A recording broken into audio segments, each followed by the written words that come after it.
같은 예배자들의 공동체 허브 공동체는요, 매주 일요 주일 오후 2시에 양재 온누리교회 기쁨홀에서 예배하고 있습니다. 유튜브와 카카오톡에서 온누리교회 허브대학부를 검색해 주시거나 인스타그램에서 허브 언더라인 워십을 검색해 주시면 여러분이 영적인 컨텐츠에 접근하실 수 있습니다. 가슴에 손을 얹고 저를 따라 스스로를 축복하며 나아가도록 하겠습니다. 하나님은 나를 사랑하십니다. 나는 그 사랑을 신뢰합니다. 나는 그리스도의 담대한 증인이 될 것입니다. 나는 절대로 이전과 같지 않을 것입니다. 아멘. 여러분 어린아이 좋아하세요? 많이 좋아하시는군요. 저도 진짜 어린아이를 좋아합니다. 제가 특별히 그 아들과 딸 두 어린이를 이제 양육하고 있지 않습니까? 정말 귀여운 저희 아이들을 보면서 이 아이들을 낳기 전에는 제가 어린아이들을 더 사랑했었다 이런 생각을 하기도 하고요. 직접 키우면서 힘들 때도 있지만 약간 농담이고, 실제로는 어제 이제 저희 아이들과 공원에 가서 별거 아니고 이제 공 차고 공 주고받고 이렇게 배드민턴 같은 거 하는데도 너무 행복하다라는 생각을 했습니다. 아울리치를 가보면 어린아이에게 반응하는 영혼도 있고 또 동물에게 반응하는 분들도 계시더라고요. 아울리치만 가면 동물한테 이렇게 말을 거는 분들 보면 정말 신기합니다. 사슴 보면 사슴아 일로와, 한국말을 못 알아듣는 게 확실한데 한국말이 또 외국에 있는 동물들에게 걸기 때문에 더 모를 것 같은데, 개를 봐도 낙타를 봐도 이스라엘에 가서 난생 처음 보는 게디라는 생물을 봐도 말을 거는 분들, 드루이드이신 건지 계속 이렇게 말을 거는 분들이 계시더라고요. 대체 왜 동물에게 말을 거는 걸까라는 생각을 하긴 하는데, 사실 아이들이나 동물을 볼 때 살아있는 생물을 향해서 경탄하고 말을 거는 것은 굉장히 건강한 마음의 시그널, 사인이라고 합니다. 어린아이만 보면 눈이 하트로 변하는 사람들, 어린아이만 보면 기분이 좋아지는 사람들, 저도 그런 사람인데요. 문제는 10년 전과 다르게 이제 아이들이 저를 무서워하는, 아니 정확히는 아이들이 아니라 그 아이들을 양육하는 어른들이 저를 견제한다는 겁니다. 국내 아울리치 가면 그 어머니 아버님들이 이렇게 어린아이를 제가 막 불러서 교회에서 막 뭐 하려고 그러면, 낯선 아저씨가 말 걸면 절대 따라가면 안 된다고 했지, 저런 아저씨랑은 말도 하지 마, 이렇게 얘기하는 거예요. 옛날에는 낯선 청년이었는데 이제 낯선 아저씨가 되었다는 것을 실감하면서 슬프기도 합니다. 제가 험악해졌다라는 것보다 더 슬픈 게 세상이 험악해지는 게 아닌가, 어린아이들이 안전한 시대를 벗어나고 있는 게 아닌가, 어린아이들에 대해서도 생각을 많이 하게 됩니다. 앞서 말한 것처럼 어린아이든 동물이든 생명을 보고 경탄을 하는 것은요, 내면이 건강하다는 증거래요. 어떤 사람이 나무를 보는데 너무 좋아요. 꽃 피는 걸 보는데 막 사진도 찍고 하늘 보고 막 사진 찍고 너무 좋아해요. 그럼 그 사람 내면이 좀 건강한 거래요. 내면이 병들기 시작하면 생명체한테 경탄을 안 하고 무생물한테 경탄을 한대요. 가령 새로운 시즌 아이폰 같은 거예요. 스포츠카 보고 막 경탄하고 봄신상 옷을 보면 막 너무너무 감동을 하는 분들, 나이키에 드로우를 넣었는데 그 드로우가 되면 너무너무 행복한 분들, 그런 분들은 모두 심리치료가 필요하다고 합니다. 전문가들은 현대 문명이 발전할수록 무생물에 대한 경탄을 피할 수 없지만, 그 신기술이나 아이패드라든지 아니면 사람들이 어떤 전기차를 개발한다든지 뭐 이런 것들에 대해서 감탄하는 거 막을 수 없지만, 건강하게 살고 싶다면 오히려 자연, 꽃, 나무, 동물, 아이들을 보고 생명에 경탄하는 습관을 가져야 한다라고 얘기합니다. 생명에 대한 감동이 살아날 때 우울증이나 무기력증에 대한 심리적 면역력이 높아진다고 하는 것이죠. 여러분, 그래서 다시 물어보고 싶습니다. 여러분은 어린아이나 동물이나 생명을 좋아하십니까? 축복합니다. 여러분의 인생 가운데 생명을 보고 경탄할 수 있게 되기를 예수님의 이름으로 축복합니다. 옆에 생명이 있으니까요, 한번 보고 경탄해 보시고요. 이게 막 서로 한번 박수도 쳐주시고요. 서로 축복해 주셨으면 좋겠어요. 예수님과 제자들은 어땠을까? 예수님과 제자들이 어린아이를 보면, 생명을 보면 감동하고 경탄하고 즐거워하고 함께 뛰어놀았을까? 아니면 때로는 그들과 거리를 두고 때로는 그들을 보면서 어린아이들이 오는 것을 좀 귀찮고 버거워하면서 보이지 않는 영적인 노키즈존을 만들었을까? 오늘 어린이 주일을 맞아서요, 우리 아이가 달라졌어요 라는 제목을 가지고 어린아이들을 만났던 제자들과 예수님의 모습을 좀 살펴보고자 합니다. 함께 13절과 14절의 말씀을 같이 한번 보겠습니다. 13절, 14절 같이 읽겠습니다. 시작. 사람들이 어린아이들을 예수께 데리고 와 어루만져 주시기를 원했습니다. 그러나 제자들이 그들을 꾸짖었습니다. 예수께서 이것을 보시고 노하시며 제자들에게 말씀하셨습니다. 여기까지 읽을까요? 사람들이요, 어린아이들을 데리고 왔대요. 그러니까 우리나라 나이로 치면 초등학교 한 3학년 이전, 좀 더 쉽게 얘기하면 한 10살 이하의 아이들을 데리고 온 것으로 보입니다. 그리고 예수님에게 이 아이들을 안아주시고 좀 만져주십시오라고 부탁하는 거예요. 근데 제자들이 이 어린아이와 사람들을 보면서요, 꾸짖으면서 이 어린아이들이 예수님께 가까이 오지 못하도록 제지를 했습니다. 그리고 제자들이 이렇게 어린아이들에 대해서 제지를 하고 다가오지 못하도록 보이지 않는 선들을 긋자 예수님께서는 화를 내셨대요. 여러분, 이 장면을 볼 때 우리는 성경을 보면서 두 가지 물음표를 가져야 합니다. 첫 번째 물음표는 뭐냐면, 제자들은 왜 아이들을 밀어냈을까? 여러분, 이 말씀은요, 우리가 지금 읽은 것처럼 마가복음 10장이고 예수님의 사역에서요, 상당히 후반부입니다. 예수님의 사역의 4분의 3 정도가 지난 시점이에요. 지난 시간 동안 예수님께서 많은 곳에서 복음을 전했고 또 많은 사람들을 만나셨어요. 그랬지만 제자들이 어린아이가 오는 것을 막았던 적이 없습니다. 제자들이 어린아이가 와도 특별히 제지하거나 막거나 뭔가 반대한 일이 별로 없었는데, 제자들이 오늘따라 굉장히 예민하게 어린아이들을 막아서는 거예요. 왜 그랬을까? 이것을 이해하기 위해서는요, 지금 제자들과 예수님이 서 있는 지역의 아동 교육 문화에 대해서 좀 살펴봐야 합니다. 이 시기에 유대 문화에 아이들을 기르고 양육하고 교육하는 데 가장 큰 영향을 끼친 것은 역시 로마 제국의 문화였고요. 로마 제국의 문화는 그 뿌리가 그 그리스 헬라 문화에 있었습니다. 우리가 필리핀에 가면 영어를 쓰고, 그리고 미국의 문화를 이해하기 위해서는 유럽을 이해해야 되는 것처럼 로마는요, 정치적으로나 경제적으로는 그 시기에 패권을 다 주도하고 있었지만 그리스에게 철학이나 교육과 양육에 대한 문화를 계승받았기 때문에 제국, 로마 제국의 이제 지배를 받고 있는 이스라엘 역시 이 당시에 어린아이들에 대한 문화를 알기 위해서는 그리스, 로마의 양육 문화를 알아볼 필요가 있는 거죠. 그리스의 양육 문화에 지대한 영향을 끼쳤던 것은 스파르타 문화인데요, 영화 300 기억하시나요? 중동을 제패했던 페르시아의 거대한 군대가 이제 이스라엘 지역과 그리고 이제 바벨론이랑 이제 아수르 지역을 다 이제 통일을 하고, 지금으로 치면 사우디아라비아, 이란, 시리아, 이스라엘 이런 곳을 다 이제 그 제패를 하고 유럽 쪽으로 넘어오면서 전쟁이 나는 동양과 서양의 전쟁을 다룬 영화죠.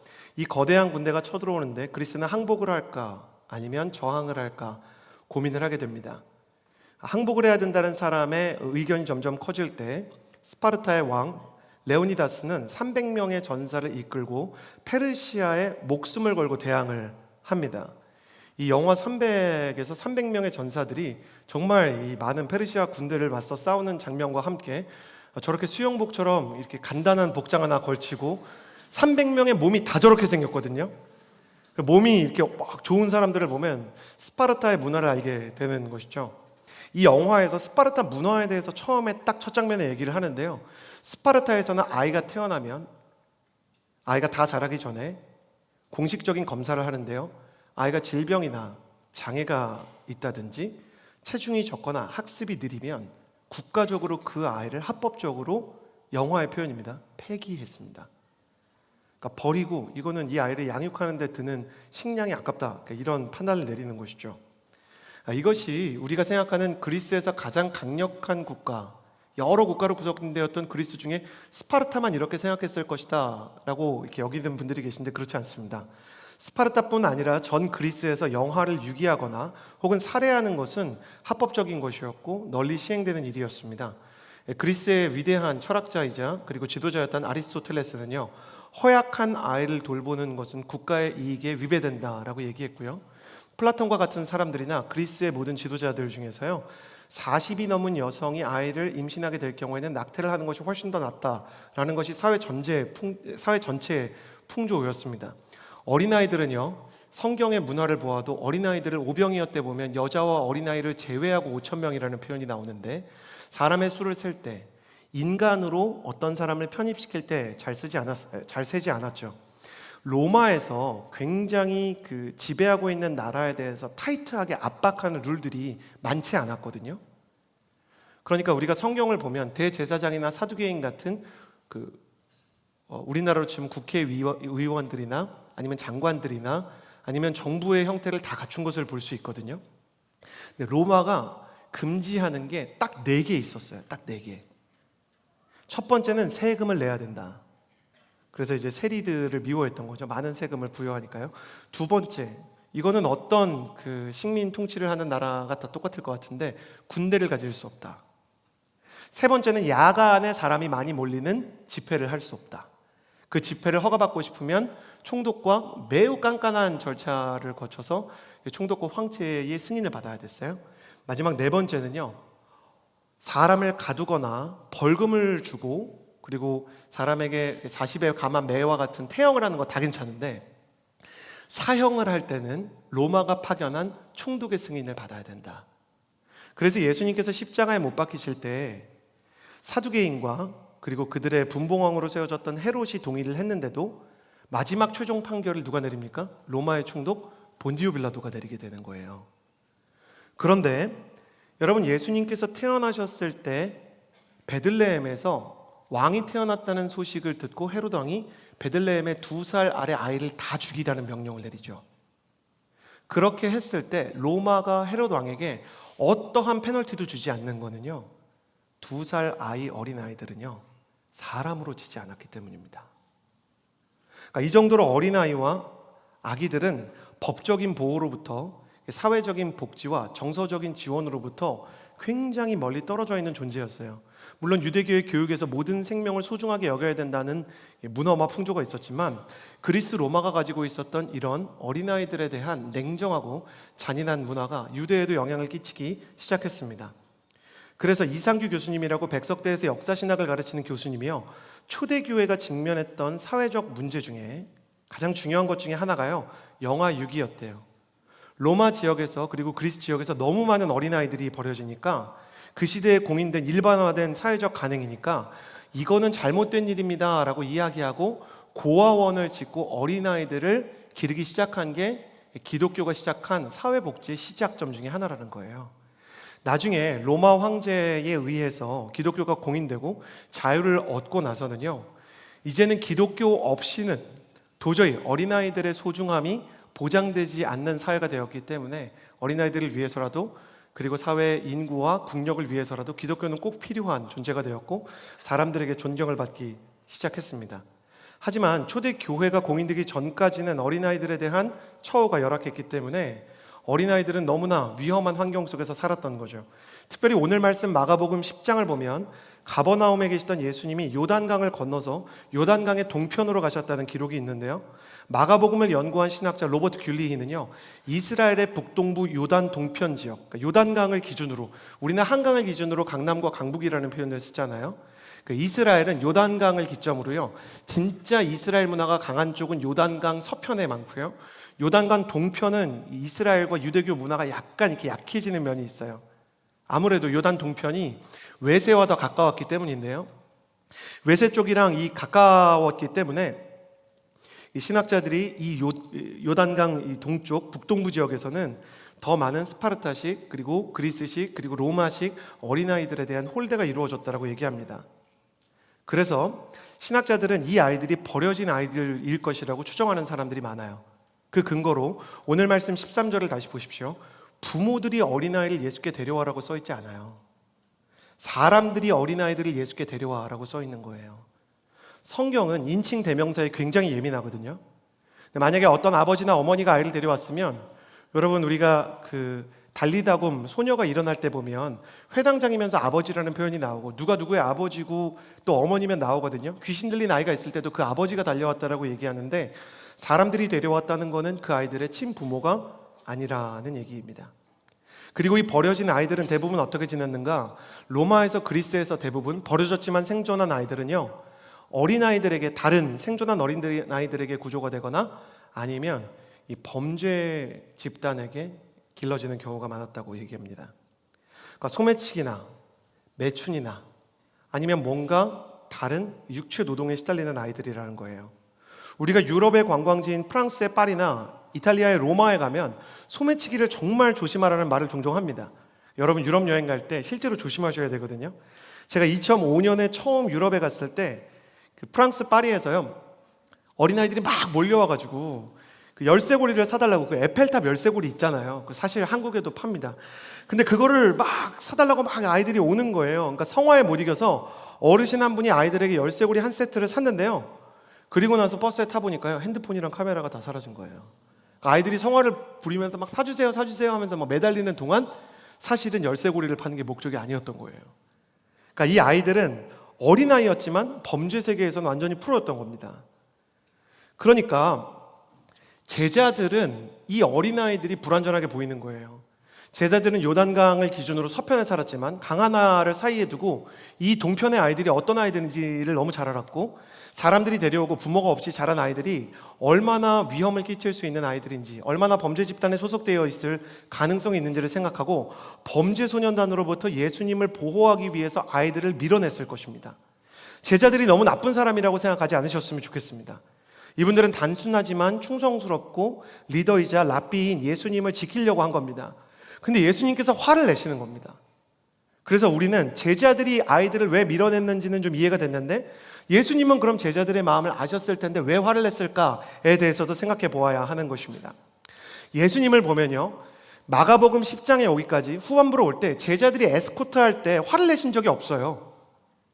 실제로 다른 말씀에도 보면 제자들이 예수님이 사람들이 너무 이렇게 달려들면 거리를 둘 수 있도록 예수님의 안전거리를 확보해 주었고요, 예수님께서 그 요단강이나 아니면 성경에서는 바다라는 표현으로 나오는 갈릴리 호수 같은 곳에서 설교를 하실 때 보면 일부러 배 위에 올라가서 설교를 하시는 거예요. 그러니까 사람들한테 안으로 가까이 오지 마세요 라고 눈에 보이는 그 라인을 하나 쳐놓은 거죠. 예수님이 물 위에, 보트 위에 서 있으면 사람들은 이제 땅에 있어야 되니까요. 그런데 이번에는 제자들이 원래 하던 에스코트를 하는 건데도 불같이 화를 내시는 거예요. 오늘 말씀에서 예수님께서 노하시며 라는 말씀이 14절에 나오는데, 여기서 노했다는 거는 그냥 노한 게 아니라 막 불같이 화를 내신 거예요. 저는 이 말씀을 보면서 너무너무 위로가 됩니다. 아, 예수님도 소리 지를 때가 있으셨구나. 예수님도 이렇게 불같을 때가 있으셨구나. 물론 저의 어떤 분노와 예수님의 분노는 다르겠지만 예수님께서 불같이 노하셨다라는 표현은 좀 이상하게 느껴집니다. 솔직히 저라면, 제가 제자라면 좀 서운했을 것 같아요. 여러분 서운하지 않으세요? 제자들이 좀 매정하고 야박하게 보여도 예수님을 지금 보호하려고 하는 거잖아요. 예수님 이러시면 됩니까? 제가 지금 예수님 보호하려고 하는 거잖아요. 제 마음을 왜 모르십니까? 형님 왜 제 마음을 몰라주세요? 선생님 제가 지금 뭐 어린아이들을 막 다 인권을 유린하고 제가 언제 이렇게 사람들한테 막 노를 한 적이 있습니까? 근데 이렇게 하시면 됩니까? 너무너무 서운했을 것 같아요. 다음엔 안 도와드릴 거야! 그런 생각을 속으로 하지 않았겠습니까? 저라면 그런 생각 했을 거예요. 예수님한테, 저는 모태신앙이기 때문에 덤비진 않지만 모태신앙은 화내지 않고 삐지는 성향이 있거든요. 그러니까 기도할 때 우리가 막 하나님이 안 들어주시고 그럼 가만히 있잖아요. 그것처럼 예수님 불같이 화를 내면 막 이렇게 하면서 다음엔 안 도와드릴 거야, 모른 척 할 거야, 이런 생각이 들었지 않겠습니까? 예수님은 어쩌면 제자들이 그렇게 생각할 거라는 것을 알았을지도 모릅니다. 그런데도 불구하고 예수님은 왜 제자들이 서운할 수도 있는 그 분노를 제자들에게 쏟으셨을까? 그 이유는 예수님께서 그 아이들의 생애 전체를 너무 잘 아시고 깊이 공감하시기 때문입니다.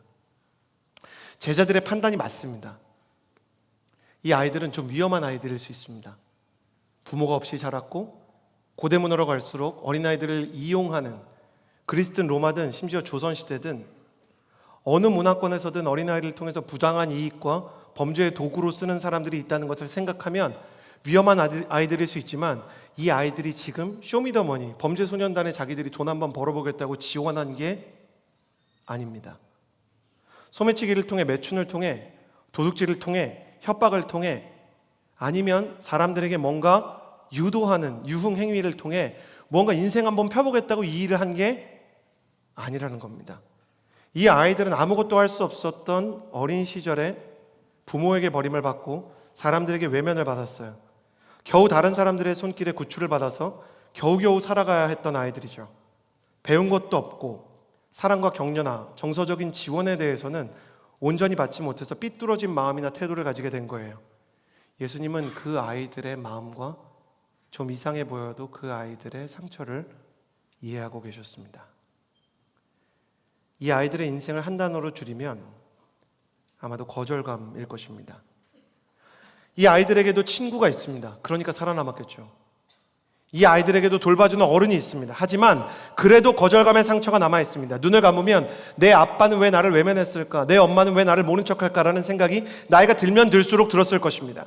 이 아이들이 어쩌면 가끔은 큰 돈을 만졌을지도 모릅니다. 재미있는 추억을 만들었을지도 모릅니다. 하지만 이 아이들은 그 돈과 추억을 가지고도 거절감을 지우지 못합니다.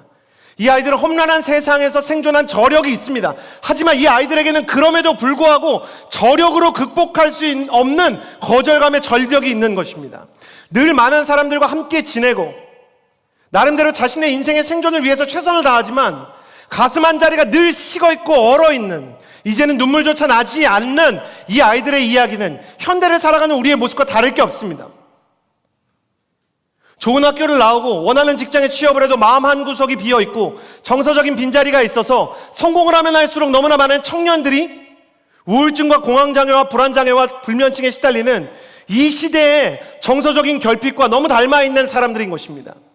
예수님이 볼 때 어쩌면 배가 불렀어. 저렇게 좋은 학교에 다니고 저렇게 좋은 직장에 다니면서 돈도 벌고 교회도 다니는데 뭐가 그렇게 외롭담? 뭐가 그렇게 불안해서 수면장애, 섭식장애를 겪는담? 사람들은 우리를 이해하지 못하지만 예수님께서는 그 사람이 왜 그런지, 그 사람의 거절감과 그 사람의 빈자리와 그 사람의 결핍을 아는 겁니다. 하물며 우리도 이해하신다면 그 시대에 버림받은 어린아이들에 대해서 예수님이 얼마나 더 공감하시겠습니까? 예수님은 지금 표면적으로 제자들에게 화를 내고 있지만 실제로는 제자들이 아니라 그 아이들이 여기까지 밀어붙인 로마와 그리스의 문화들, 아니 더 나아가서 인간의 죄성들, 인간이 가지고 있는 약자에 대한 폭력과 그리고 어린아이들에 대한 그 눈물을 닦아주지 않는 부족한 위로에 대해 분노하며 슬퍼하고 계시는 것입니다. 우리 예수님께서는 지금도 울부짖는 하나님이십니다. 우리 하나님께서는 지금도 격노하는 하나님이십니다. 어린아이들이 버림받을 때, 어른들로부터 보호받지 못할 때, 그 아이들의 삶이 존중받지 못하고 정서적인 결핍을 계속해서 강요하는 사회가 되어갈 때 하나님께서는, 그리고 하나님의 독생자이신 예수님께서는 그 마음의 아픔을 느낀다는 것입니다. 오늘 예수님께서는 이 아이들을 안아주시고 제자들의 만류에 분노하시고 그들의 손을 뿌리치고 제자들의 만류를 해치고 나아가 아이들을 축복하시면서 심지어 하나님의 나라가 이런 어린아이들의 것이다 라고 말씀하셨어요. 이 말씀에는 어떤 의미가 있을까? 예수님께서 그 아이들을 대하는 모습을 보면 이 시대를 살아가는 어른으로서, 성인으로서 우리가 어떤 마음을 가져야 하는지 두 가지를 배울 수 있습니다. 첫 번째는요, 13절의 말씀입니다. 두 가지 메시지를 나눌 텐데 첫 번째 메시지를 나눌게요. 13절 같이 읽겠습니다. 시작. 사람들이 어린아이들을 예수께 데리고 와 어루만져 주시기를 원했습니다. 그러나 제자들이 그들을 꾸짖었습니다. 그렇죠. 제자들이 어린아이들에게 꾸짖었어요. 이놈 가까이 오면 안 돼. 그렇게 하면은 아저씨한테 혼난다. 이 아이들은 역시나 오늘도 자기를 밀어내는 어른들을 만났습니다. 그런데 자기를 밀어내는 어른만 그날 만난 건 아니었어요. 앞서 말한 것처럼 부모도 아닌데 혈육도 아닌데 그 아이들을 예수님께 데려오는 사람들이 있었다. 그것이 예수님께서 정말로 기뻐하는 일이었던 것입니다. 이 아이들은 사람들이라고 표현된 어른들에 의해 예수님 앞에 왔잖아요. 앞서 말한 것처럼 성경은 관계에 대해서 굉장히 예민하기 때문에 부모면 부모, 스승이면 스승이라고 나와야 되는데 사람들이라고 말할 때는 그런 거예요. 이 아이들과 사회적으로 아니면 강제적으로 뭔가 구속되어 있는 관계를 찾을 수 없는 사람들인 거예요. 돌봐줄 이유가 없는, 책임질 필요가 없는 사람들이었지만 이 아이들이 불쌍해서 데리고 온 사람들이 있었다. 이 사람들은 성경에 자주 등장하는 무명의 그리스도인들이 아닌가 생각합니다. 물론 관계가 있었던 경우도 있지만 이름이 기록되지 않은 예수님께 사람을 데려오는 사람들이 성경에는 굉장히 많이 나오죠. 부모부터 얘기하면 귀신 들리는 아이를 데려오는 아빠가 있었고요. 친구로 얘기하면 중풍병자를 침상에 달고 침상에 이렇게 태워가지고 남의 집 지붕을 뜯어서 수선비를 낼 각오를 하고 뜯어주는 사람들도 있었고요. 그리고 오늘 말씀에 나오는 것처럼 스승도 아니고 부모도 아니고 친구도 아니었지만 사도행전 3장에서는 나면서부터 안진뱅이가 된 사람을 다른 사람들이 그냥 매일매일 메고 왔다라는 기록이 있는 것입니다. 그렇습니다. 아무 관계도 아닌데 아무 책임도 없는데 이 사람들이 예수님을 만났으면 좋겠다라고 생각하는 하나님의 사람들이 어느 시대에나 있었던 것입니다. 우리 인생에서 꼭 기억해야 되는 것은 여러분 기억해 주세요. 밀어내는 것도 언제나 사람이지만 품어주는 것도 언제나 사람인 것입니다. 교회를 다니면서 많은 사람들이 크리스천들에게 상처를 받는데 예수님에 대해 오해를 주는 것도 사람이고요. 교회에서 거절감을 느끼게 하는 것도 사람이지만 예수님을 알게 하는 것도 사람이고 그분의 성품이 어떠하겠다라는 것을 추측하게 해주는 것도 사람입니다. 예수님을 생각나게 하는 사람, 여러분은 그런 사람을 만나 보셨습니까? 저는 어린 시절에 잊을 수 없는 선생님 2명이 있었습니다. 한 분은 여자 선생님이었는데 여름 성경학교 때 저를 가르쳐 주셨는데 제가 정말 산만했던 거죠. 너무너무 힘드셨던 거예요. 선생님께서 저를 가르치다 우셨던 게 기억이 납니다. 기억나는 기도는 단 하나인데 하나님, 얘는 도대체 뭐가 되려고 교회에서 이러는 걸까요? 목사가 된 거죠.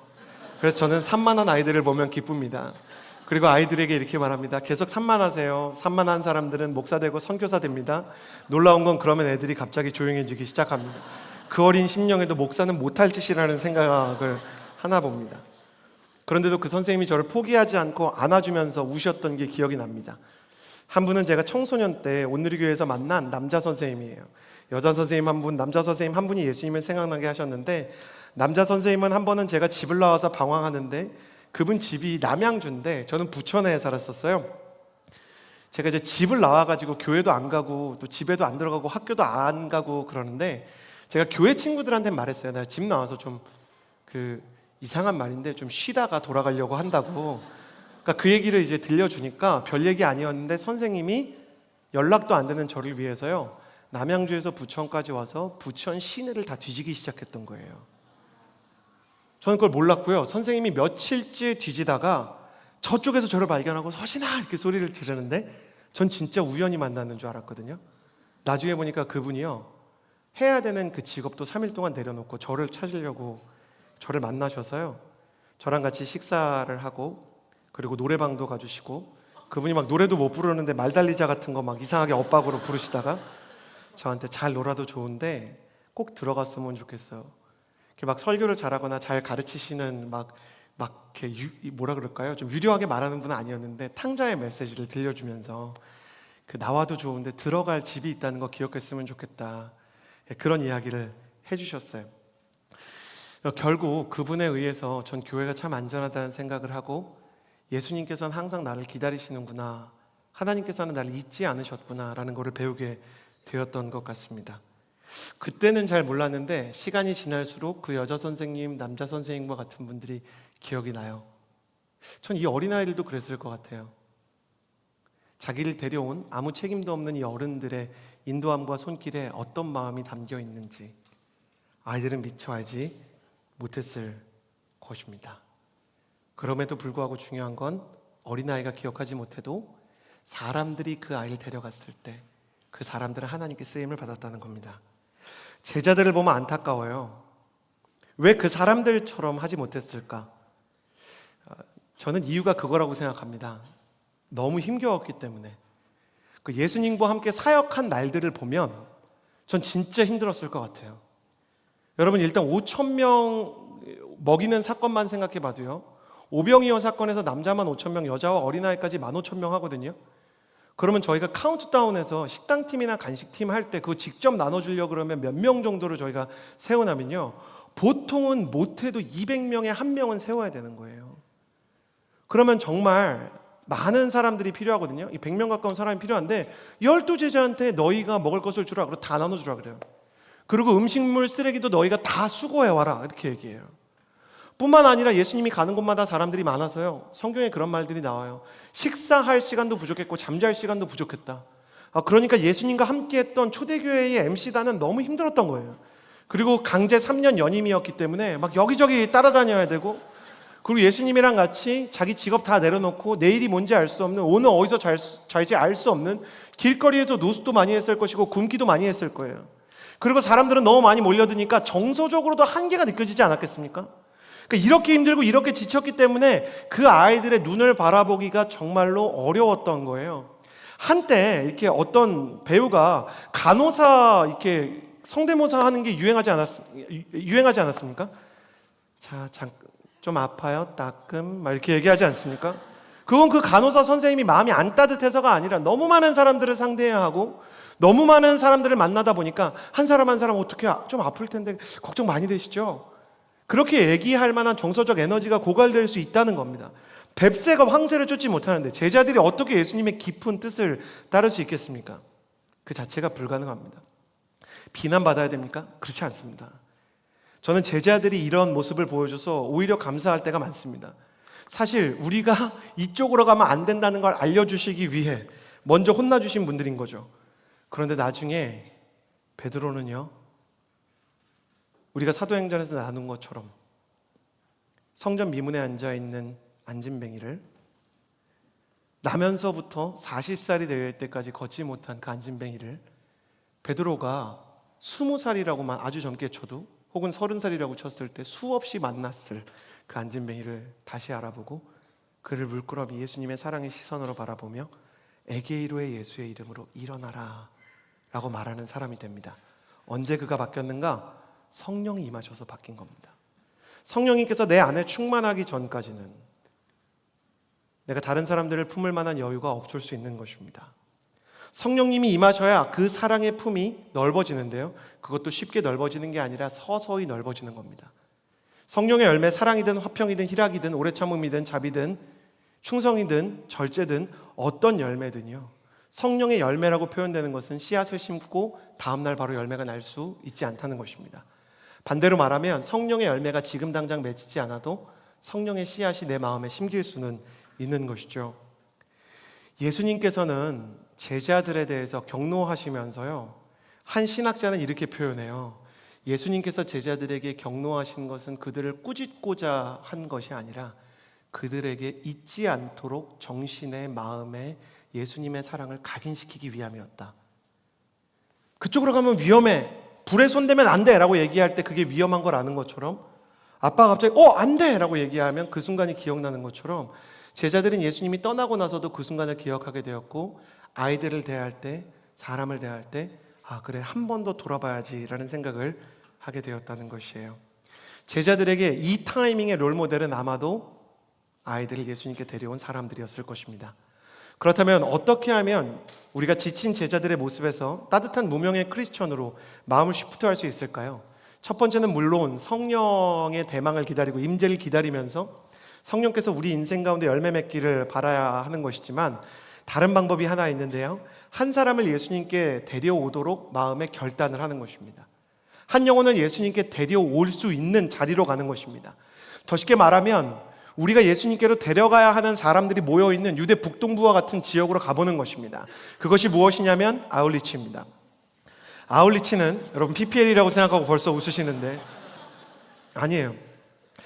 허브에서 아울리치는 정말 빨리 마감이 되는 거지만, 저는 왜 아울리치를 가고 이 아울리치가 어떤 의미를 가지고 있는지를 아는 게 중요하다고 생각합니다. 아울리치는 말 그대로 리치라고 얘기하면 손 닿는 범위, 어떤 범위를 말하지 않습니까? 아울리치는 내 손이 닿는 범위를 더 확장하는 겁니다. 내 발을 움직여서, 내 마음이 움직여서 원래는 만나지 않아도 되는 사람한테까지 나가는 것입니다. 왜 그렇게까지 나아가느냐? 거기에 예수님이 찾는 어린아이들이 있기 때문입니다. 거기에 예수님께서 기다리는 사람이 있는 것입니다. 아울리치란 한 영혼을 예수님께 데려가는 무명의 크리스천이 되는 자리인 것이죠. 마가복음 9장 37절에 누구든지 내 이름으로 이런 어린아이 하나를 영접하는 것은 나를 영접하는 것이고 누구든지 나를 영접하는 사람은 나를 영접하는 것이 아니라 나를 보내신 분을 영접하는 것이다. 어린아이 하나라도, 연약한 소년, 소녀 한 명이라도 나에게 너희가 데려오면 너희가 마치 나에게 선대한 것과 똑같다. 전 이게 진짜 맞다고 생각합니다. 예수님께서 태어나실 때 다 자란 성인으로 세상에 오지 않으셨습니다. 아담과 하와는 창조되었을 때 처음부터 성인 남자, 성인 여자였지만 그러나 예수님께서 세상에 오셨을 때는 처음부터 성인이 아니셨고 어린아이의 모습으로 세상 가운데 오셨습니다. 어린아이셔서 스스로는 걸을 수도 없고 스스로는 밥을 먹을 수도 없고 스스로 이불도 덮을 수 없는 연약한 모습으로 세상에 오신 건 사실 마리아와 요셉, 사람들을 향한 믿음이 있었기 때문이에요. 너희에게 나의 생명을 맡긴다. 나의 생존을 맡긴다. 예수님께서도 무력한 모습 그대로 오셔서 사람들에게 자신을 의탁하셨어요. 사람이 생명을 얻고 하나님의 일이 시작되기 위해서는 사람과 사람 사이에 서로를 향한 이웃사랑이 있어야 된다는 것을 보여주셨던 것입니다. 그래서 예수님께서는 지금도 무력한 사람들을 예수님께로 데려오는 사람들을 기뻐하십니다. 팔다리가 멀쩡해서 걷고 있지만 예수님에 대해서 모르는 사람은 영적인 어린아이인 것입니다. 성인이어서 인지가 있고 분별력이 있고 대학을 다니고 많은 것을 배웠다 할지라도 예수님에게 스스로 나올 수 없는 모든 사람은 사람들이 어린아이를 예수님께 데려오는 것처럼 누군가의 도움이 필요한 어린아이인 것입니다. 예수님께서는 실제로 어린아이들 그리고 복음에 대해서 스스로 걸어올 수 없는 사람들을 우리가 데리고 올 때 너무나 기뻐하는 것입니다. 나는 이 여름에 여러분이 누군가를 예수님께로 데려오는 사람이 되기를 예수님의 이름으로 축복합니다. 여러분의 인생 가운데 여러분 한 사람이 잘 먹고 잘 살고 비전을 이루고 축복을 받는 것을 넘어서 말 그대로 축복의 통로가 되어 여러분을 만나는 사람들이 꿈과 희망과 비전을 회복하고 하나님께 쓰임받는 인생으로 거듭나는데 여러분이 쓰임받게 되기를 예수님의 이름으로 축복합니다. 그래서 여러분 복음을 위해서 더 멀리 가십시오. 그리고 복음을 위해서 그들 기준에서는 더 가까이 가십시오. 그리고 그들에게 손을 내미는 거예요. 여러분이 직접 아울리치를 갈 수 없다면 해외 아울리치 가는 친구들을 보내는 것도 괜찮습니다. 떠날 수 없으면 보내십시오. 오늘 교회의 선교 정신은 떠나든지 보내든지 하라입니다. 저는 여러분이 떠날 수 있게 되기를 예수님의 이름으로 축복합니다. 그러나 떠날 수 없다면 보낼 수 있게 되기를 예수님의 이름으로 축복합니다. 해외가 아니어도 좋습니다. 다음 주부터는 국내 아울리치를 또 신청할 겁니다. 다락방별로 기도하고 그리고 우리가 품었던 교회들 크리스마스에 갔던 곳 또 새로운 곳들을 향해서 나아가서 이 나라 민족 교회를 섬기게 될 것입니다. 스스로 여름 성경학교를 할 수 없는 지역들, 스스로는 마을 전도잔치를 할 수 없는 지역들, 예수님을 믿지만 예수님께서 가고 싶지만 누군가 사람들을 데려와야 하는 그곳에 여러분이 갈 수 있게 되기를 바랍니다. 이 어린아이들을 데려온 사람이 있었던 것처럼 여러분이 예수님께 사람들을 데리고 오는 아름다운 무명의 크리스천이 될 수 있는 인생 되기를 예수님의 이름으로 축복합니다. 오늘 이 말씀이 예수님께서 보여주시는 첫 번째 키라는 것입니다.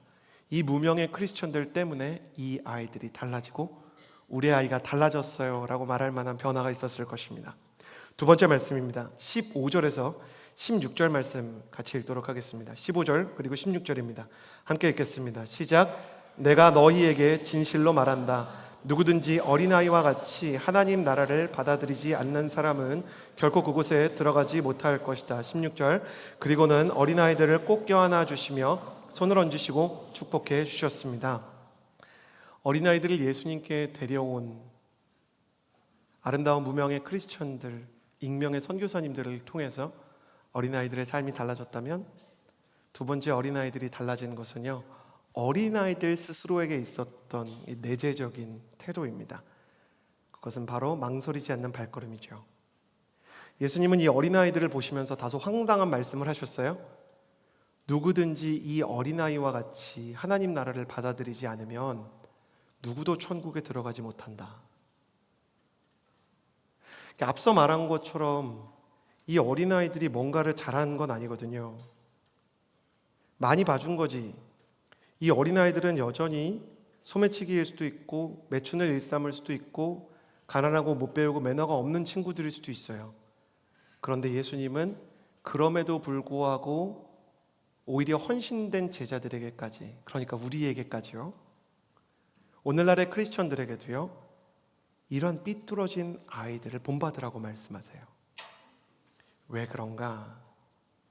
이 아이들이 자신의 모든 상황과 상태와 상관없이 예수님께 나아가는 망설임 없는 발걸음을 보여줬기 때문입니다. 신학자들의 말이 맞다면 버려진 아이들은 만만한 아이들이 아닙니다. 사람들이 이쪽으로 가자고 한다고 가고 예수님께 끌고 가려고 한다고 끌고 가기가 쉽지 않은 아이들입니다. 한번 프랑스 파리에서 소매치기 하는 친구들 전도 집회 한번 데려와 보세요. 그게 쉽겠습니까?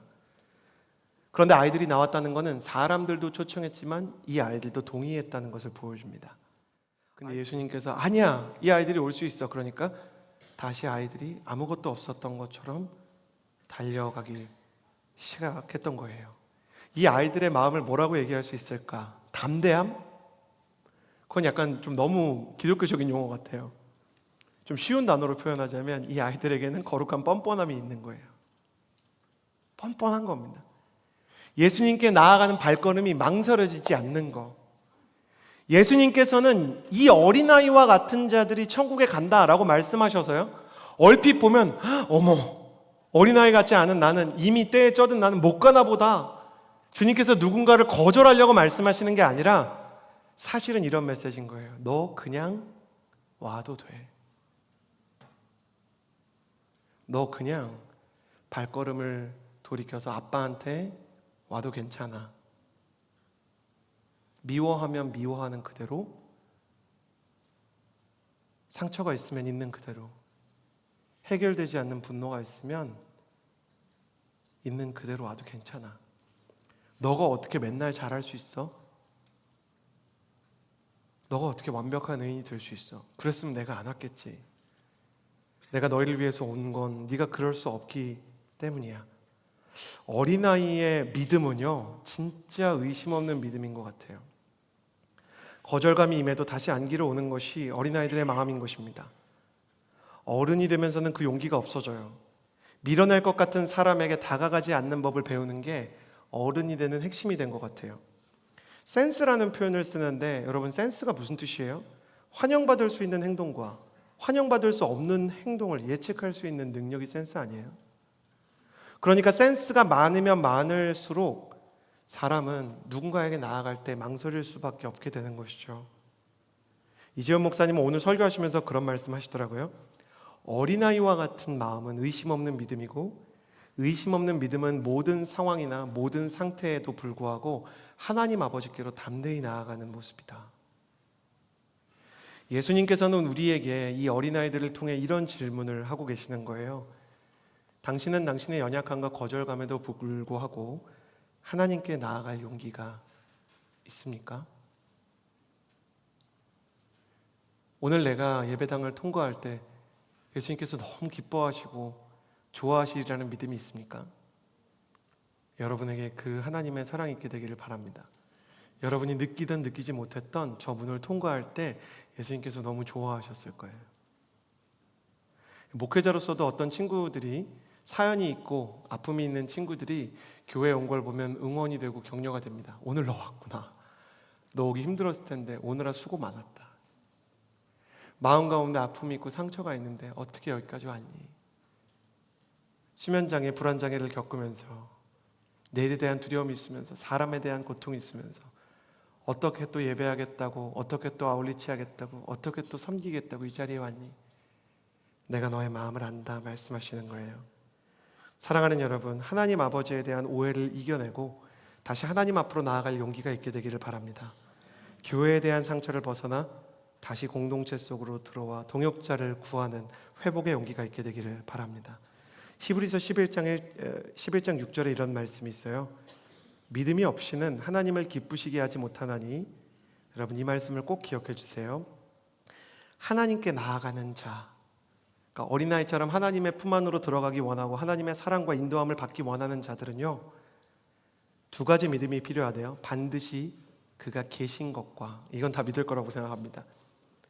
그렇지 않은 분들은 그런 믿음이 있게 되기를 바라고요. 두 번째, 또한 그가 자기에게 찾는 자들에게 상 주시는 이심임을 믿어야 한대요. 여기서 상이 뭘까? 물론 축복도 있고 취업도 있고 연애의 성공도 있겠죠. 그러나 가장 큰 상은 하나님께서 내가 너를 기다렸다. 괜찮아. 내가 너를 나의 집으로 인도할게. 그러니까 죽어서 가는 천국 소망뿐 아니라 살아서 예수님을 만나는, 살아서 우리가 경험하는 구원과 만남의 축복이 가장 큰 상이 아닌가. 당신을 지지하고 기다리는 예수님께서 당신과 함께 하신다는 거예요. 오늘 말씀 가장 마지막에 제일 좋은 부분은 예수님께서 어린아이들을 꼭 껴안아 주셨다고 말합니다. 그리고 손을 얹어 안수하시고 축복해 주셨어요. 그제서야 그 아이들에게 이렇게 말하는 것이 어울렸을 것 같습니다. 우리 아이가 달라졌어요. 예수님께서는 우리를 보시면서도 그런 날을 기다리고 계실 것 같아요. 저와 여러분을 보면서 우리 아들, 우리 딸이 달라졌어요. 예전에는 상처가 있었고 내 사랑을 믿지 못하고 다른 사람들을 내게로 데려오는 선교적인 삶을 살지 못하는 아이였는데 어느새 이렇게 내 사랑에 스며들어서 복음과 하나님의 성경 말씀을 따라서 다른 사람들을 하나님께로 인도하고 예수님께로 나아가는 사람이 됐어요. 우리 아이가 달라졌어요 라고 말씀하시는 예수님에겐 감동이 있을 것입니다. 여러분의 인생이, 저의 인생이 그렇게 달라지기를 바랍니다. 담대한 믿음으로 망설이지 않고 주님 앞으로 나아가서 끝내는 무명의 크리스천으로서, 익명의 선교사로서 다른 사람들을 주께 데려오는 그런 삶을 살기 원하는 것이죠. 그 마음을 구하기 위해서요, 매월 첫 주에 있는 성찬을 주님 앞에서 드리려고 합니다. 성찬은 앞서 말한 것처럼 지친 제자들의 마음을 이해하시고 연약할 수밖에 없는 우리의 마음을 이해하시는 주님께서 제자들에게 그 사랑과 영적인 공급을 약속하시며 십자가를 지시기 마지막 날 그들을 향한 용서와 그리고 공급을 약속하셨던 시간입니다. 이 예식에 참여할 때 지친 마음에서 예수님께로 나아갈 수 있는 담대함으로, 또 주님의 몸과 그리고 주님의 피에 참여할 때 예수님께 쓰임받는 사랑의 무명의 크리스천으로 변화되는 역사가 있게 되기를 바랍니다. 사도신경의 고백을 함께 드리며 주님 앞에 이 예식을 시작하도록 하겠습니다. 나는 전능하신 아버지 하나님, 천지의 창조주를 믿습니다. 나는 그의 유일하신 아들 우리 주 예수 그리스도를 믿습니다. 그는 성령으로 잉태되어 동정녀 마리아에게서 나시고 본디오 빌라도에게 고난을 받아 십자가에 못 박혀 죽으시고 장사된 지 사흘 만에 죽은 자 가운데서 다시 살아나셨으며 하늘에 오르시어 전능하신 하나님 우편에 앉아 계시다가 거기로부터 살아있는 자와 죽은 자를 심판하러 오십니다. 나는 성령을 믿으며 거룩한 공교회와 성도의 교제와 죄를 용서받는 것과 몸의 부활과 영생을 믿습니다. 아멘. 함께 찬양하면서요 주님의 떡을 받도록 하겠습니다. 지극히 높은 주님의, 지극히 높은 주님의 낮은 손소로 드러납니다. 세상의 실을 벗고서 주 보좌 앞에 엎드리니 내 주를 향한 사랑과 그 신뢰가 사그러져 갈 때 하늘로부터 이곳에 장막이 덮이네. 이곳을 덮으소서. 이곳을 덮으소서. 이곳을 비추소서. 내 안에 무너졌던 모든 소망 다 회복하리니. 이곳을 지나소서. 이곳을 지나소서. 이곳을 만지소서. 내 안에 죽어가는 모든 예배 다 살아나리라.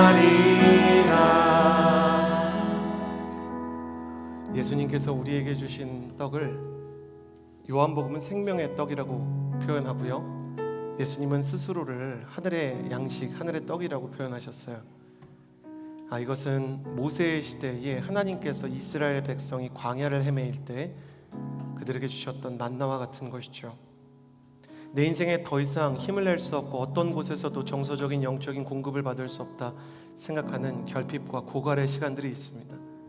너무 지쳐서, 너무 연약해서 하나님께 쓰임받고 하나님이 원하시는 일들에 순종할 만한 여력이 남아있지 않다고 생각되는 그때, 주님께서는 마치 광야의 만나처럼 우리에게 당신의 떡과 빵을 선물해 주십니다. 그러므로 우리가 손에 쥐고 있는 예수 그리스도의 몸이자 이 떡은 우리를 위해서 주님께서 주시는 공급의 약속을 상징하는 것입니다. 이 떡을 붙잡고 기도하며 나아갈 때 주님 내게로와 나를 채워주시고 사랑할 수 있도록, 품을 수 있도록, 복음을 전할 수 있도록, 다시 한번 죄의 모든 어두움을 딛고 빛의 자녀로 살아갈 수 있도록 내게 하늘의 양식과 하늘의 영을 부어 주옵소서. 주님께 영적인 공급과 영의 양식을 구하며 주여 한번 부르짖고 기도하겠습니다. 주여! 하늘의 양식이 되신 예수 그리스도, 하나님의 아들, 그 거룩하신 공급함을 따라 우리 한 사람 한 사람의 내면을 주께 드리며 나아갑니다. 내 잔은 비었고 내 영혼의 포도주는 떨어졌으며 내 영혼 가운데 광야와 같이 어디에서도 경작을 할 수 없는 메마르고 황폐한 땅과 같은 심령뿐이오니 주께서 내 인생의 광야의 만나가 되어주시고 주님의 말씀으로 우리가 기도할 때 주시는 성령의 은혜와 능력으로 한 사람 한 사람에게 필요한 주의 거룩한 은혜와 성령의 충만함을 내려주시고 우리로 하여금 주님께서 기뻐하시는 영적 공급으로 인하여 다시 한번 사랑을, 다시 한번 복음을, 다시 한번 용서를, 다시 한번 복음을 선택할 수 있도록 하여 주옵소서. 상처 속에서, 낙심 속에서 번아웃과 탈진을 경험하며 한 사람 한 사람이 주님 앞에 연약하며 흔들리는 사람들이 있사오니 주님께서 불쌍히 여겨주시고 긍휼히 여겨주셔서 그들의 발걸음과 그들의 마음과 그들의 심령을 치유하여 주시고 고쳐주시고 살펴주셔서 외롭지 않도록, 흔들리지 않도록 자신의 모든 연약한 상태를 딛고 일어나 레코드 브레이커, 그 모든 영적인 기록을 갱신할 수 있도록 주님, 우리가 다시 한번 주님의 컴패니언, 주님을 따르는 일행이요 주님의 팔로워들이 될 수 있도록 주님, 우리를 붙잡아 주와 함께 동행하는 사람 될 수 있게 우리의 영혼과 우리의 마음을 주님 만져주시고 채워주시며 새롭게 하여 주옵소서. 우리로 하여금 예수 그리스도의 반차를 따르며 그분과 함께 살아가는 영적인 공급과 충만과 회복을 경험하는 사람이 될 수 있도록 지치지 않고 포기하지 않고 영의 양식을 구하며 하나님, 우리를 정말 채울 수 있는 하늘의 양식에 온전히 눈뜨는 자가 되게 하여 주옵소서.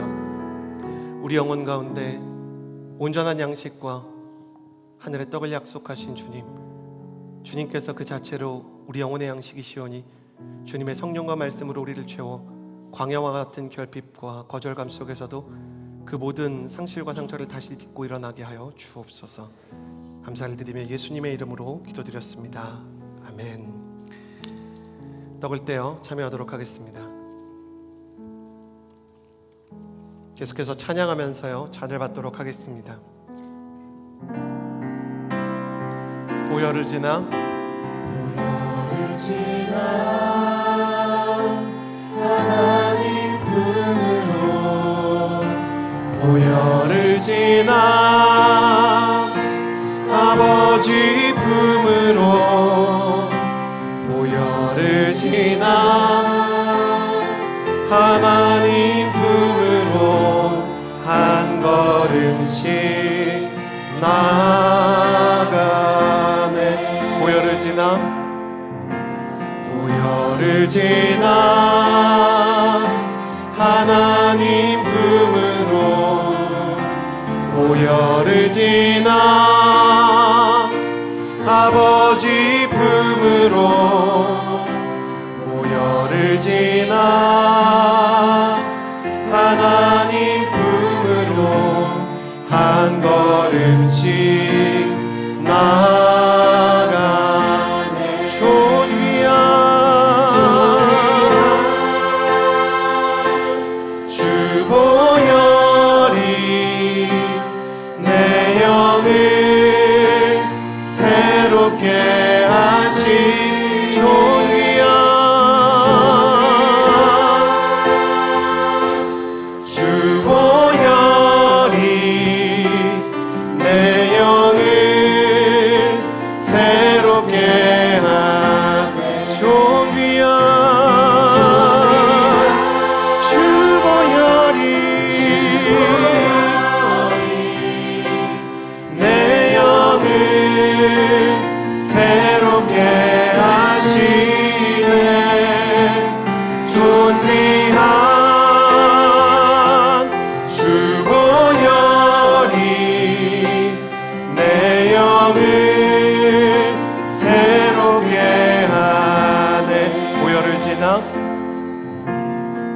보혈을 지나 하나님 품으로 보혈을 지나 아버지 품으로 보혈을 지나 하나님 품으로 한 걸음씩 나가네. 식사 후에 또한 잔을 들고 말씀하셨습니다. 이 잔은 내 피로 세운 새 언약이니 이 예를 행해 마실 때마다 나를 기념하라. 이사야 53장은 그가 징계를 받음으로 우리가 평화를 누리고 그가 채찍에 맞음으로 우리가 나음을 입었도다 말씀하고 계십니다. 예수 그리스도의 보혈은 죄와 상처로 얼룩진 우리의 영혼을 용서하시며 고치시며 씻으시며 치유하시는 하나님 아버지의 생명수가 되십니다. 이 생명수를 받는 비결은 단순합니다. 우리가 예수 그리스도의 도움 없이는 도저히 용서받을 수 없는 죄인이라는 사실을 인정하고 또한 그에게 우리의 죄를 고백하는 것입니다. 우리가 우리의 죄를 고백하지 않으면 고백하지 않을수록 우리의 치유는 늦어지고 우리의 회복은 연기될 것입니다.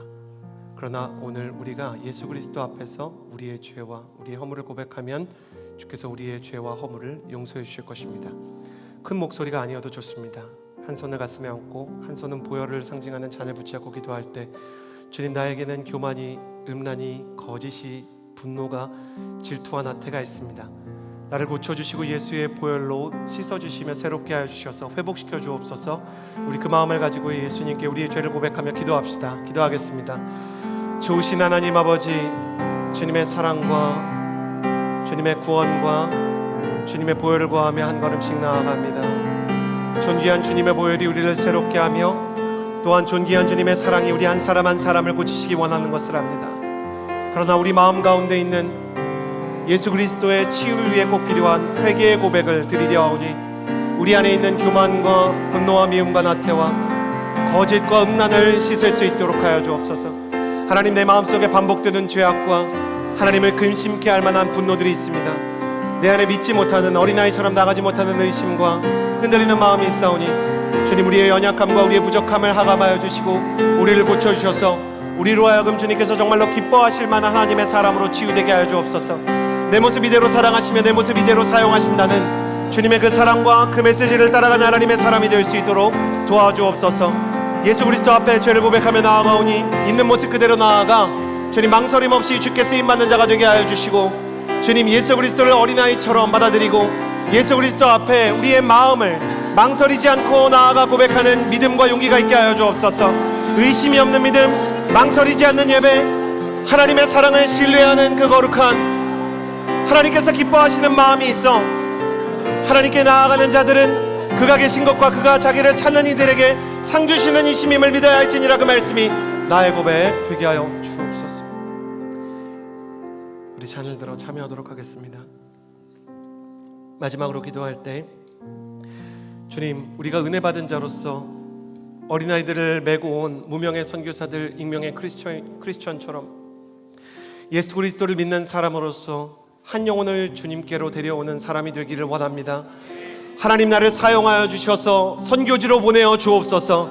민족교회와 국내 아울리치로 보내 주옵소서. 내가 갈 수 없는 상황이라면 예루살렘 교회 성도들처럼, 안디옥 교회 성도들처럼 선교를 떠나는 나의 친구를 물질로 후원하며 또 영적으로 중보기도 하는 사람이 되게 하여 주옵소서. 이 여름 주님을 위하여 예수님을 믿지 않는 어린아이들과 예수님을 믿지 않는 사람들을 주님께로 인도하기 원하는 마음이 있는 자들은 자리에서 일어나서 함께 기도하며 나아갑니다. 주님, 나를 보내어 주옵소서. 주님, 나를 사용하여 주옵소서. 내가 여기 있사오니 복음이 필요한 곳으로, 어린아이들이 있는 곳으로, 복음이 필요한 영혼이 있는 곳으로 보내어 주옵소서. 두 손 하늘로 향하여 들고 보내어 달라고 주여 세 번 부르짖고 기도합니다. 주여, 주여, 주여. 주님, 사람들이 그 어린아이들을 메고 와서 예수님께 앉아주시고 안아달라고 말하였던 것처럼 하나님, 우리의 아우리치도 그렇게 되기를 바랍니다. 하나님, 일본 오이타에 학대당한 어린아이들이 있습니다. 하나님, 일본 오이타에 버림받은 어른들이 있습니다.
시절에 가지고 있었던 의심 없고 망설임 없는 믿음, 그것은 내가 완벽하기 때문이 아니라 하나님이 완전한 사랑을 하시기 때문이었는데, 그 완전한 사랑을 등지고 망설일 수밖에 없는 눈치를 보는 우리를 불쌍히 여겨 주옵소서. 자유롭게 뛰어나가 온전한 은혜 가운데로 나아가고 싶은데, 수련의 하나를 신청하는 것도, 아울리치를 신청하는 것도 혹 은혜에서 내가 소외될까봐, 혹 시험에 들까봐, 혹 하나님께서 나를 거절하실까봐 두려워하는 마음을 가진 모든 어린아이들을 불쌍히 여겨 주옵소서. 우리가 어린아이들 그 순수함을 잃지 않고 주님 앞으로 다시 나아가, 주님 내가 왔습니다, 나를 안아주시고 나를 품어주옵소서. 그렇게 주님의 완전한 사랑을 신뢰하는 예배를 드릴 수 있도록 하여 주시고, 그 완전한 신뢰와 예수 그리스도의 안아주심이 만나 사단이 기겁을 하고 비명을 지르며 떠나가는 역사가 있게 하여 주옵소서. 스스로 나아갈 수 없어서 움츠리고 있는 일본과 베트남과 태국과 필리핀과 폴란드와 케냐의 모든 해외 아울리치 지역에 우리가 가서 만나야 하는 영혼들, 국내 아울리치에 있는 모든 민족교회의 영혼들, 우리가 주님께로 어린아이들을 데려온 사람처럼 무명의 크리스천으로 그들을 데리고 올 때 그들을 품어주시며 고쳐주시며 새롭게 하실 주님의 품 안에서 교회가 회복되며 선교의 역사가 확장되는 것, 예수님께서 춤추시는 것을 경험하게 하여 주옵소서. 주님께서 우리와 함께하여 주실 줄을 믿으며, 이제는 우리 구주 예수 그리스도의 은혜와 하나님의 사랑과 성령의 교통하심이 어린아이와 같은 믿음으로 주님께 담대히 나아가기 원하는 예배자들과, 그리고 그 마음을 갖지 못해 망설이는 이들을 초청하며 데리고 예수께로 나아가기 원하는 선교사의 삶을 살기 원하는 주의 모든 청년들과 선교사님들, 환우들 위해 이제로부터 영원토록 함께해 주시기를 간절히 축원하옵나이다. 아멘.